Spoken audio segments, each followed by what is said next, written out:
Do you know the story of a humble Franciscan priest who entered a kingdom of cruelty and proved that love was stronger than death?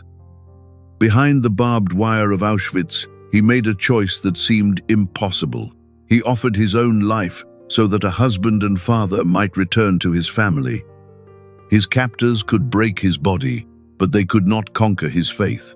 His trust in the Virgin Mary remained unshaken, and even his final cell became a sanctuary of prayer. His sacrifice still speaks to millions today.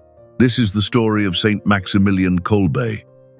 Before beginning, write Amen in the comments if you believe that love can overcome hatred. Like this video, subscribe, and join us as we discover the courageous lives of the saints. Chapter 2. Childhood in Zdunska Wola. Maximilian Maria Kolbe was born on the 8th of January, 1894, in Zdunska Wola, a small Polish town then ruled by the Russian Empire. Poland had disappeared from the map, divided among foreign powers, but its Catholic faith and national spirit remained alive. Into this wounded land came a child whose life would one day reveal that no earthly power can silence a soul completely surrendered to God. His parents, Julius Kolbe and Maria Dąbrowska, were hard-working Catholics who possessed little wealth but deep faith. Julius supported the family through manual labor, while Maria cared for the home and guided her children with tenderness and discipline. Their household was modest, yet it offered something more valuable than comfort: the example of parents who prayed, worked honestly, and trusted God during hardship. Poverty was a daily reality for the Kolbe family. Food was simple, clothing was repaired and reused, and every expense required sacrifice. Yet their home was not ruled by bitterness. Julius and Maria taught their children to recognize God's gifts in ordinary things. Through this humble life, young Maximilian learned gratitude, simplicity, and freedom from the desire for possessions. As a boy, Maximilian was intelligent, energetic, and strong-willed. He showed a remarkable interest in science and machinery, often imagining inventions and exploring how things worked. His sharp mind could have led him toward many worldly ambitions, but beneath his curiosity was a heart increasingly drawn to spiritual things. The same determination seen in his childhood would later sustain vast missionary works and heroic sacrifice. Prayer formed the rhythm of family life. The Kolbes attended Mass, honored the sacraments, and prayed the Rosary together. Devotion to the Blessed Virgin Mary held a special place in their home. As Maximilian knelt beside his parents, repeating the familiar prayers, he began to trust Mary not as a distant figure, but as a loving mother who could lead him safely to Christ. His parents also taught him that discipline was an expression of love. Schoolwork, household duties, and prayer were not to be performed carelessly. Every responsibility could become an offering to God when completed faithfully. This lesson entered deeply into Maximilian's character. Throughout his life, he would work with astonishing energy, yet he never saw labor merely as achievement. It was service offered for the salvation of souls. These quiet childhood years prepared the foundation of his vocation. In a poor home, marked by prayer, sacrifice, and Marian devotion, God was shaping a courageous heart. No one could yet foresee the printing presses, missionary journeys, prison cells, or final sacrifice. But in Zdunska Wola, the first seeds had already been planted in the soul of a future martyr of charity. Chapter 2. The Vision of Mary and His Vocation. Around 1906, when Maximilian was about 12 years old, his mother noticed a change in him. After she corrected him for some misbehavior, he went before an image of the Blessed Virgin and asked what would become of his life. According to the testimony he later shared with his mother, Mary answered him through an extraordinary vision that would guide his vocation until death. The Blessed Virgin appeared holding two crowns. One was white, representing purity. The other was red, representing martyrdom. She asked whether he was willing to accept either of them. For a child, the choice would have been overwhelming. Yet Maximilian understood that both crowns expressed a total belonging to Christ, one through a life of purity and the other through the sacrifice of life itself. Without hesitation, Maximilian answered that he desired both crowns. He accepted the white crown, promising to preserve his heart for God, and the red crown, expressing his willingness to suffer and die for Christ. He could not know how literally this promise would be fulfilled. Nevertheless, his answer revealed the generosity of a soul already prepared to give everything. The vision remained a sacred secret for many years, but its influence was unmistakable. Maximilian did not treat it as a passing emotion or childish dream. He carried it as a personal call from heaven. Whenever his path became difficult, the memory of Mary and the two crowns reminded him that his life had a purpose greater than comfort, success, or self-preservation. His love for the Blessed Virgin deepened. He prayed the rosary with greater devotion and began to entrust every decision to her. To Maximilian, Mary never replaced Christ. Rather, she was the perfect disciple who led souls directly to her Son. He became convinced that the safest path to complete union with Jesus was to place himself entirely in the hands of his mother. At the same time, the desire for religious life grew stronger. Maximilian gradually understood that God was calling him to leave behind ordinary ambitions and dedicate himself to prayer, study, and apostolic service. The Franciscan spirit of poverty, obedience, missionary zeal, and devotion to the Incarnation strongly attracted him. His future was beginning to take shape beneath Mary's maternal guidance. The two crowns became the hidden pattern of his entire life. Purity would mark his religious consecration, and martyrdom would crown his final sacrifice. What began as the mysterious encounter of a Polish child with the Mother of God became a lifelong yes. Maximilian had chosen both crowns, and heaven would slowly prepare him to receive them. Chapter 3. Entering the Franciscan Order. In 1907, at only 13 years old, Maximilian entered the minor seminary of the conventual Franciscans in Louvre, together with his older brother Francis. Leaving home at such a young age demanded courage, yet the memory of the two crowns and his growing desire to belong entirely to God gave him confidence. He entered religious formation, believing that Mary herself was leading him forward. During his early years, Maximilian briefly struggled with doubts about his vocation. He possessed a strong patriotic spirit and considered dedicating himself to Poland through military service. For a moment, both he and his brother thought of leaving the seminary. But before they could act, their mother arrived and revealed that their parents also hoped to embrace lives more fully dedicated to God. Maximilian recognized this unexpected moment as providential guidance. He remained with the Franciscans and received the religious name Maximilian, later adding Maria as a sign of his total devotion to the Blessed Virgin. The name was more than a personal preference. It expressed the identity he desired to carry into every mission. A Franciscan friar belonging completely to Mary and available for whatever work she might ask of him. Religious formation demanded a disciplined life of prayer, study, silence, community, and manual labor. Maximilian embraced these duties seriously. He learned philosophy and theology, participated in the liturgical prayer of the Church, and practiced the Franciscan virtues of poverty and obedience. Each ordinary task became part of a deeper training, teaching him to overcome selfishness and live for God and others. His exceptional intellect soon became evident. He was fascinated by mathematics, physics, philosophy, and technology, and he dreamed of using scientific progress in the service of evangelization. Yet intellectual success did not diminish his spiritual focus. He understood knowledge as a gift from God.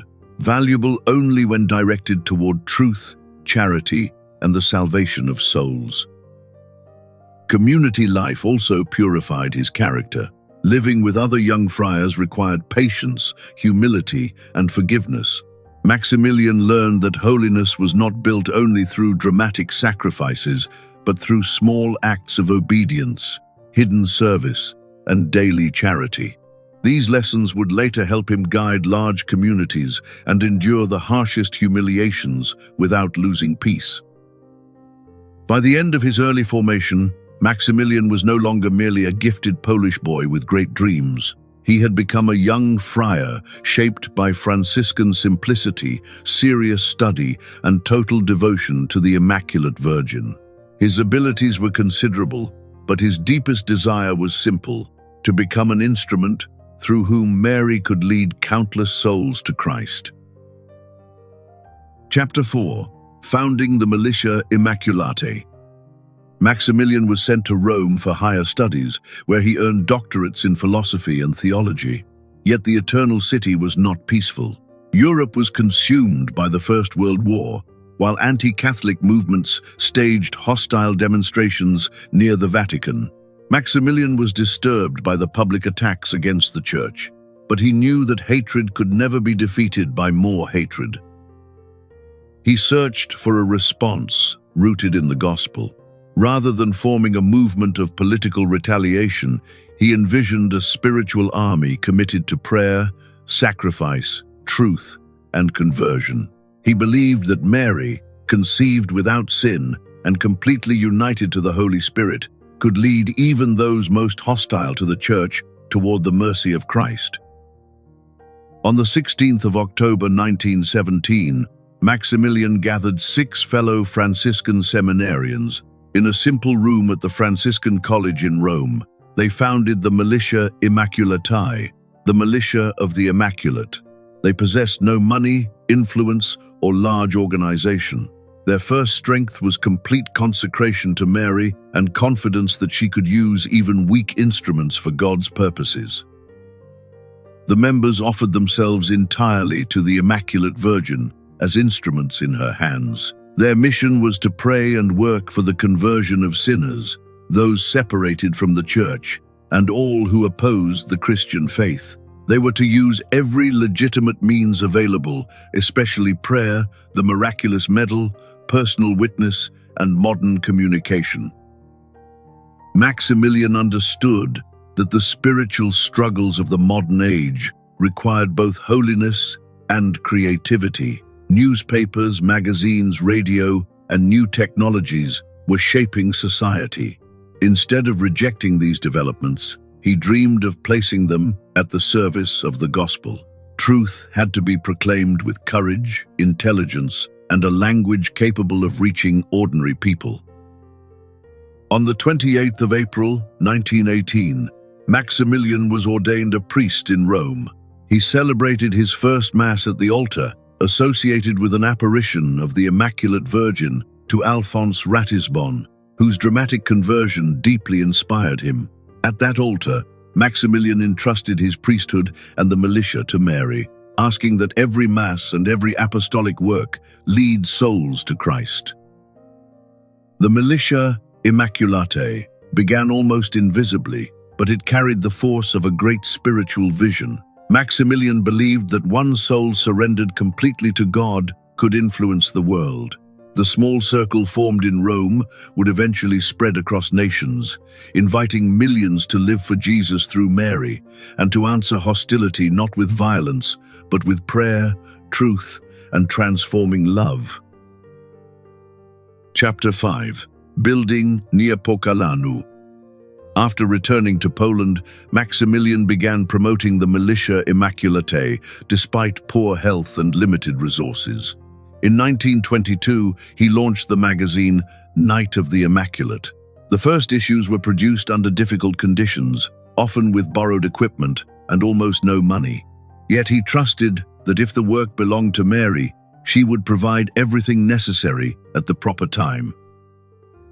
The magazine grew rapidly, creating the need for a permanent apostolic center. In 1927, Prince Jan Drucki Lubecki donated land near Warsaw. There, Maximilian founded Niepokalanow, meaning the City of the Immaculate. It began with simple wooden buildings and a small community, but its purpose was immense: to become a center of prayer, formation, publishing, and worldwide evangelization. Niepokalanow was not designed merely as a successful printing house. Maximilian wanted it to be a monastery where contemplation nourished every apostolic action. The friars attended Mass, prayed together, lived the vows of poverty, chastity, and obedience, and then carried their prayer into workshops and printing rooms. Machinery and contemplation were united within one mission. The Night of the Immaculate soon reached hundreds of thousands of readers and eventually a circulation approaching 1 million copies. The friars also produced newspapers, books, pamphlets, and materials for children. Maximilian dreamed of radio stations, films, and even television, always seeking new ways to make Catholic truth accessible to modern society. Work at Niepokalanow was intense. Friars operated presses, prepared articles, repaired machines, distributed publications, and managed the growing community. Yet Maximilian constantly reminded them that efficiency alone could not save souls. Without prayer, humility, and love, even the most impressive apostolate would become empty. Their first duty was holiness. Their publications were to flow from union with God.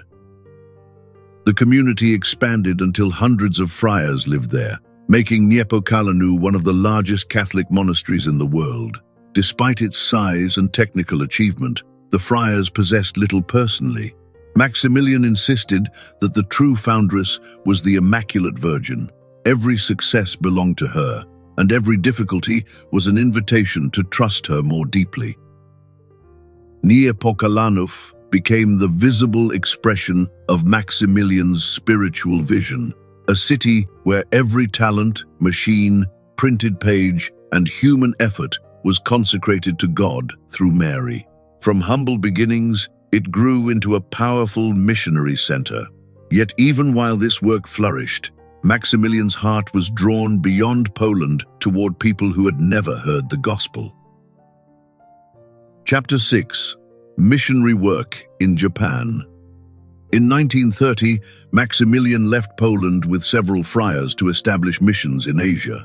His health was fragile, and he knew little about the countries ahead. Nevertheless, he traveled with characteristic boldness, convinced that the Immaculate Virgin desired souls from every nation. After passing through several lands, he reached Japan and chose Nagasaki as the center of his mission. The beginning was extremely difficult. The friars had little money, no established monastery, and limited knowledge of Japanese language and culture. Maximilian also suffered from recurring tuberculosis. Yet within weeks, he began publishing a Japanese edition of the Night of the Immaculate. What seemed impossible became possible through persistence, cooperation, and complete trust in divine providence. The new friary was called Mugenzai no Sono, the Garden of the Immaculate. Maximilian chose a location on the slopes of Mount Hikosan, away from the center of Nagasaki. Some considered the site inconvenient, but the community gradually developed there. The friars prayed, studied Japanese, formed local relationships, and produced Catholic publications for readers unfamiliar with Christianity. Maximilian approached Japanese culture with respect. He did not believe evangelization meant destroying everything local or foreign. Instead, he sought to understand the people and communicate the gospel in forms they could receive. He valued dialogue, patience, and intellectual clarity, recognizing that authentic mission required both fidelity to Catholic truth and genuine love for those being served. The Japanese edition of the magazine carried articles on faith, morality, prayer, and Marian devotion. Through the printed word, the friars entered homes they might never visit personally. Maximilian believed that even one page could become an instrument of grace. The results were often hidden, but he trusted that Mary could use each publication to prepare a soul for Christ. Years after Maximilian's departure, the atomic bomb destroyed much of Nagasaki in 1945. Because Mugenzai no Sono stood behind a mountain ridge, the friary survived the blast, though it sustained some damage. Its survival became associated with the providential choice of location and remained a powerful symbol of continuity amid unimaginable destruction. Maximilian's years in Japan revealed the worldwide reach of his vision. Neither language, illness, distance, nor poverty could extinguish his missionary zeal. Yet his health worsened, and the growing needs of Niepokalanow required his return. In 1936, he went back to Poland, unaware that Europe was moving toward a war that would bring his mission to its final and most demanding form. Chapter 7. Return to Poland and the Shadow of War. When Maximilian returned to Poland, he resumed leadership at Niepokalanow. The monastery had become a vast center of Catholic publishing, filled with hundreds of friars and powerful machinery. Yet, beneath the activity, Europe was darkening. Nazi Germany expanded its power, political tensions intensified, and Maximilian understood that Poland and the Church were approaching a time of grave suffering. He continued strengthening the spiritual life of the community. Maximilian knew that printing presses alone would not withstand persecution. The friars needed prayer, unity, courage, and readiness for sacrifice.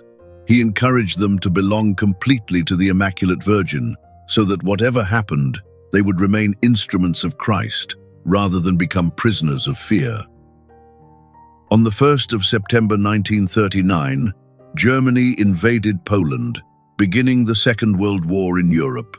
Niepokalanow was quickly disrupted.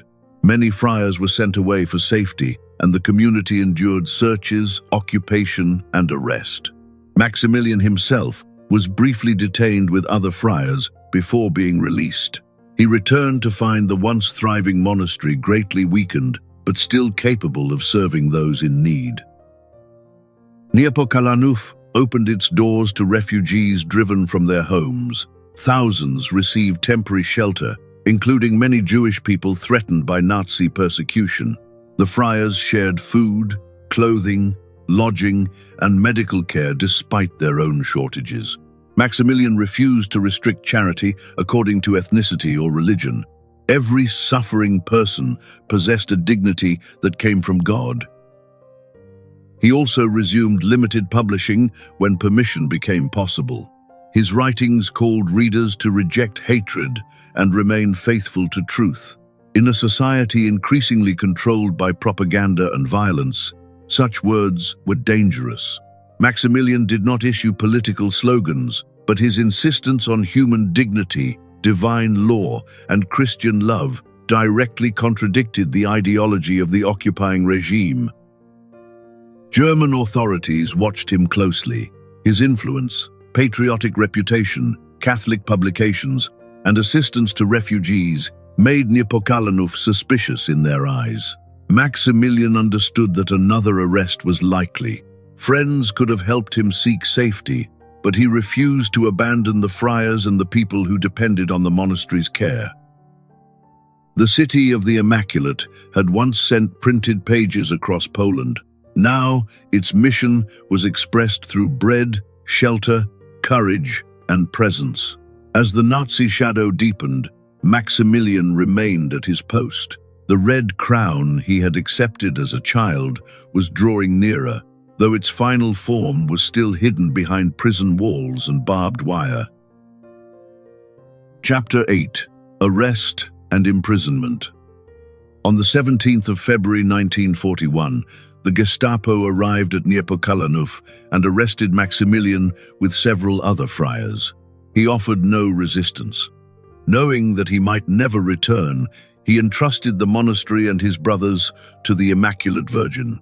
The man who had used powerful printing presses to proclaim the gospel now entered a mission where he would possess nothing except faith, priesthood, and charity.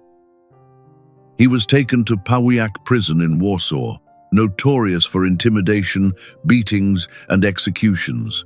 Because he was a Catholic priest and wore the Franciscan habit, he became a particular target.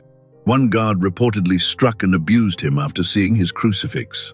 Maximilian endured the violence without renouncing his faith or responding with hatred.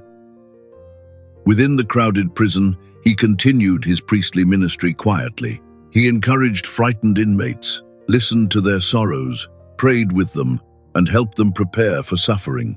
His calm did not come from ignorance of danger. He knew what the Nazis were capable of, yet he believed that even prison could become a place where Christ was present through compassion and grace.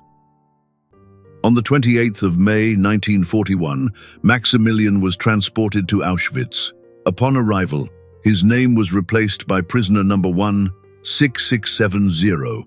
His Franciscan habit was taken away, his head was shaved, and he received the striped uniform of a camp inmate. The Nazis intended to erase personal identity, but no number could remove his priesthood or his belonging to God. Auschwitz subjected prisoners to hunger, exhaustion, humiliation, disease, and relentless brutality. Maximilian was assigned to heavy labor despite his weak lungs and recurring illness. Guards beat him and forced him to carry loads beyond his strength. At times, other prisoners secretly helped him, risking punishment because they recognized in the frail priest a man of unusual goodness. Even when physically broken, Maximilian shared his food, comforted the despairing, and urged others not to surrender their souls to hatred. He reminded them that their tormentors could harm their bodies but could not force them to stop loving. In an environment designed to destroy human dignity, his gentleness became an act of resistance. The printing presses were gone, but Maximilian's apostolate continued. His words were now whispered beside bunks, his altar was a suffering heart, and his message was embodied in every act of charity. Auschwitz stripped away everything unnecessary and revealed the deepest truth of his vocation. He belonged to Christ through Mary and was ready to give himself completely. Chapter 9. Faith in the midst of the death camp. Auschwitz seemed constructed to prove that cruelty had the final word. Prisoners were reduced to numbers, starved, beaten, and forced to watch others die. Yet Maximilian carried within him a freedom no guard could confiscate. He prayed constantly, often using his fingers to count the prayers of the rosary when no rosary beads were available. Other prisoners noticed that suffering had not made him bitter. Though weak and ill, he listened patiently to those who were frightened or grieving.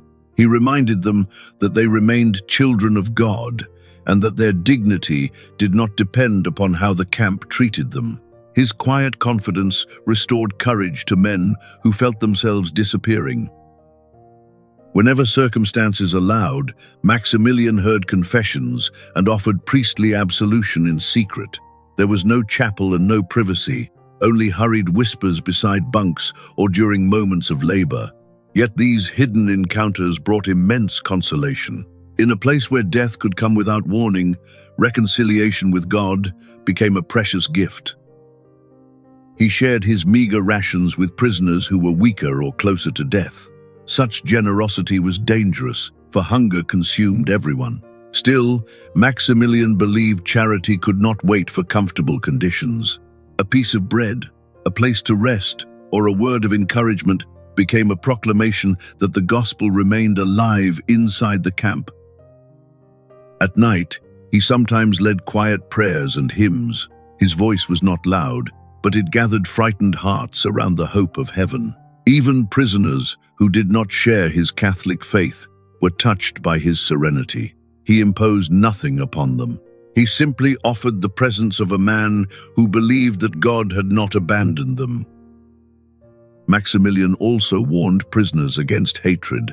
He understood their anger, yet he knew that allowing hatred to rule the heart would give the persecutors another victory. Evil had to be resisted, but Christians were called to resist without becoming like those who inflicted evil. This teaching was perhaps more difficult than hunger, yet he lived it before their eyes. His strength came from union with Christ and complete confidence in the Immaculate Virgin. He had consecrated himself to be her instrument, and now every hour in Auschwitz became part of that offering. The camp authorities saw only prisoner 16670, but those around him saw a priest whose hidden faith was turning a place of death into holy ground. Chapter 10. The Sacrifice of Life and Heroic Death. At the end of July 1941, a prisoner from Maximilian's block was reported missing. Camp policy demanded a terrifying punishment.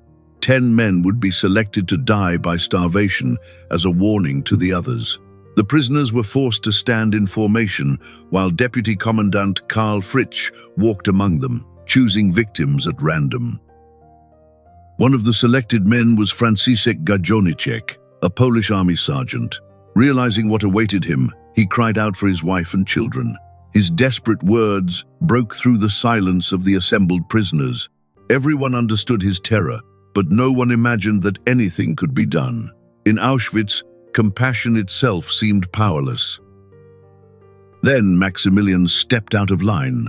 Approaching the commandant was punishable by death, yet he moved forward calmly. When asked what he wanted, he pointed to Gajowniczek and offered to die in his place. He identified himself as a Catholic priest and explained that he was old and that the other man had a wife and children. Fritsch accepted the exchange. Gajowniczek returned to the line stunned, while Maximilian joined the condemned. In a camp ruled by the instinct to survive, his choice seemed incomprehensible. Yet, it was the fulfillment of everything he had preached. He had taught that love must be total, and now he offered his life so another might live. The 10 prisoners were stripped and locked in an underground starvation bunker without food or water. Ordinarily, such cells echoed with screams and despair. This time, Maximilian led the men in prayers, hymns, and the rosary. From outside, guards heard voices praising God.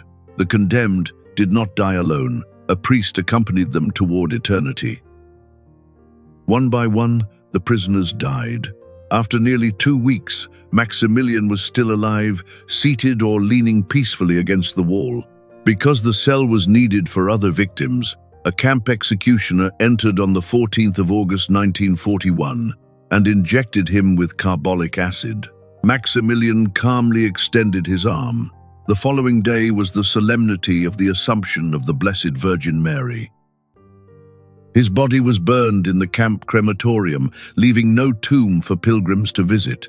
Yet Auschwitz could not erase his witness. The child who had accepted the white and red crowns had received them both. In the place designed to prove that human life had no value, Maximilian Kolbe proclaimed with his final breath that love is stronger than death. Chapter 11. Canonization and Spiritual Legacy. After the war, survivors carried Maximilian's story beyond Auschwitz. They remembered the priest who shared his food, heard confessions, opposed hatred, and entered the starvation bunker for another man.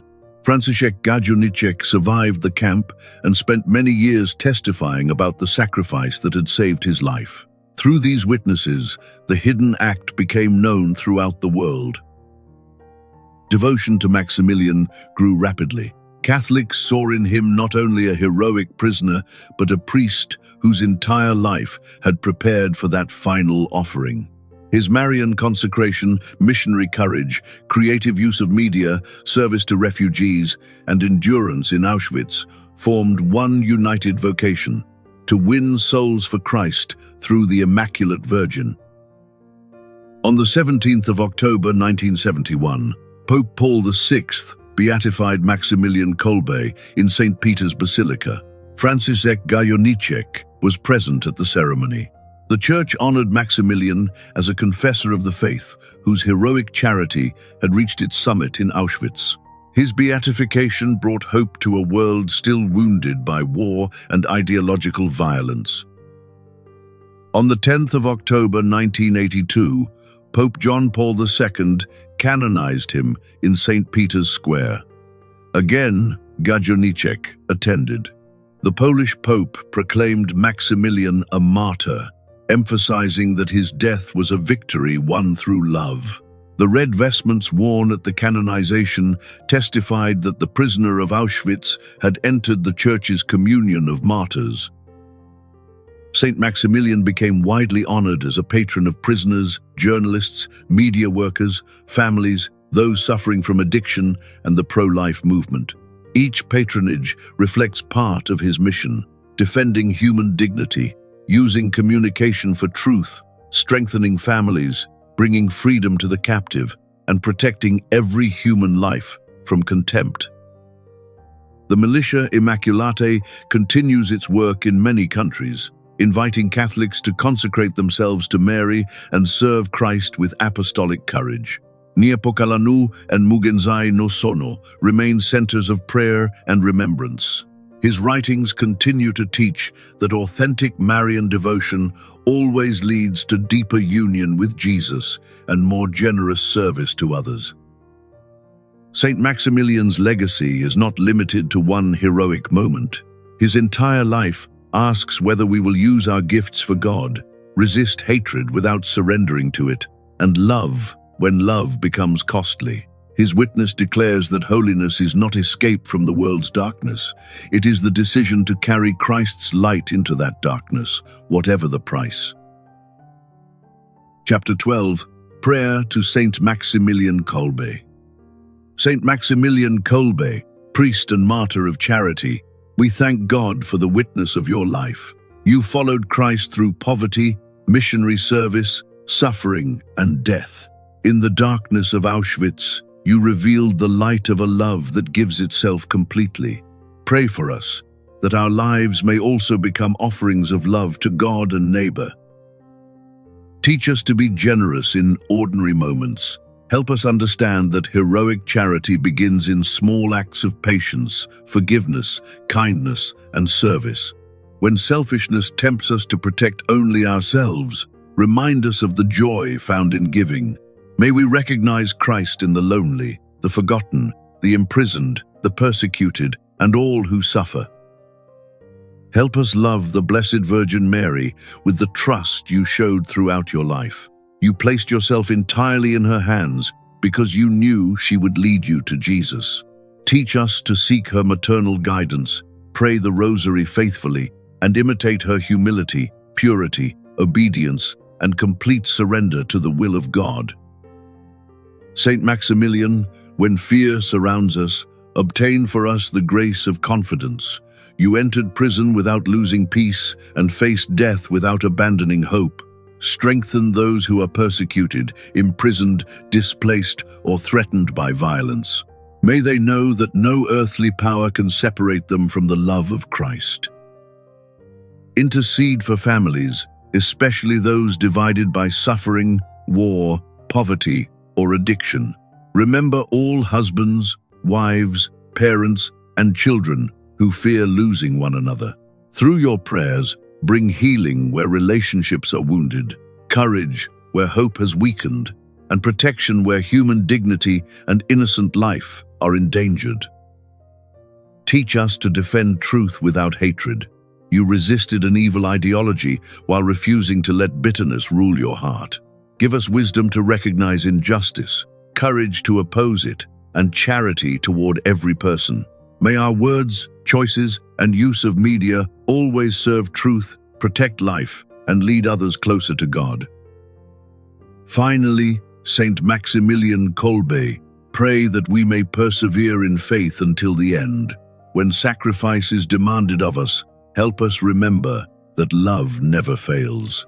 May we live entirely for Christ, entrust ourselves to the Immaculate Virgin, and one day rejoice with you in heaven, where suffering is ended and perfect charity reigns forever. Amen.